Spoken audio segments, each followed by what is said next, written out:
ইন্না লিল্লাহি ওয়া ইন্না ইলাইহি রাজিউন। পরিবেশ পরিস্থিতি যতটুকু বলছে সবকিছু মিলিয়ে আমার খুবই পছন্দের একজন মানুষ, পাকিস্তানের সাবেক প্রধানমন্ত্রী ইমরান খান। সম্ভবত তিনি আর জীবিত নেই। গতকালকে আমি এর আগের দিন নিউজটা দিয়েছিলাম যে কারাগারের অভ্যন্তরে ইমরান খানকে মেরে ফেলা হয়েছে এবং কৌশলে তার দেহ পাচার করা হয়েছে, দাবি ছিল তার পরিবার এবং আফগানিস্তানের গণমাধ্যমের।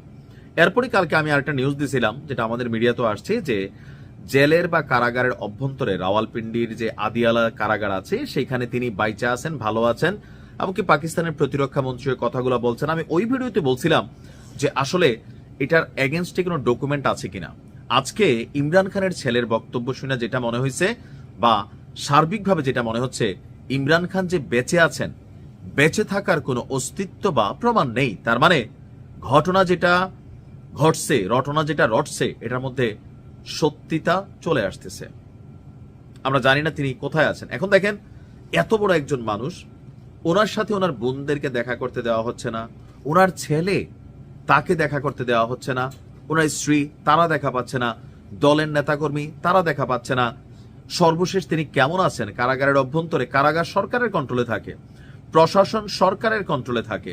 এখানে বাংলাদেশ হোক, ভারত হোক, পাকিস্তান হোক, এগুলো একটা সিস্টেমে চলে, কারণ এখানে কেউ এত বড় ঘটনার মুখ খুলতে চাইবে না।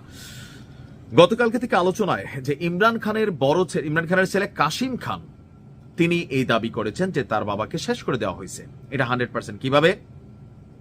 তার বাবা টানা 845 দিন ধরে কারাগারে ছিলেন। গত 6 সপ্তাহ ধরে তাকে একটি ডেথ সেলে রাখা হয়েছে। কোনো সদস্য তাদের পরিবারের তাকে দেখতে পারছেন না, এমনকি আদালতের কাছ থেকে তারা নির্দেশ আনছেন। এটা মানে থাকে না যে আমি নিজে নিজে গেলাম, গিয়ে আমি আমার বন্ধুর সাথে সাক্ষাৎ চাইলাম। নো, ইমরান খান কোনো হালকা ক্যারেক্টার না। আদালত থেকে তার পরিবারকে অনুমতি দেওয়া হয়েছে যেন ইমরান খানের সাথে দেখা করতে দেওয়া হয়, কিন্তু কারা কর্তৃপক্ষ তারা সাক্ষাৎ করতে দিচ্ছে না। ওয়াই? এখান থেকে কিন্তু ঘটনাটা ঘটছে। কাশিম খানের দাবি তার বাবার বোনদের, মানে তার ফুফুদেরও প্রবেশের অনুমতি দেওয়া হচ্ছে না, এবং কি তিনিও তার ভাইদের সঙ্গে কোনো যোগাযোগ নেই এবং জীবিত থাকারও কোনো প্রমাণ নেই। অর্থাৎ ইমরান খানের বাকি ছেলেদের totally out of contact with family, relatives এবং পলিটিশিয়ান পার্টনার। তিনি লেখেন, এই পুরো অন্ধকার পরিস্থিতি কোনো নিরাপত্তা ব্যবস্থা নয়, এটি ইচ্ছাকৃতভাবে তার অবস্থা গোপন রাখার চেষ্টা। সরকার এবং তার হ্যান্ডলারদের জবাবদিহি করতে হবে। আন্তর্জাতিক মানবাধিকার সংস্থাগুলোর হস্তক্ষেপ চেয়ে ইমরান খানের ছেলে বলছেন যে আমার বাবা কোথায় আছে, অবিলম্বে তার জীবিত থাকার প্রমাণ দিতে হবে। ইমরান খানের বোন দাবি করছেন পাকিস্তানে ভয়ঙ্কর সেন্সরশিপ চলছে। তিনি গণমাধ্যমকে বলছেন সাংবাদিক এবং মিডিয়া মালিকদের আটক করা হচ্ছে, ভয় দেখানো হচ্ছে।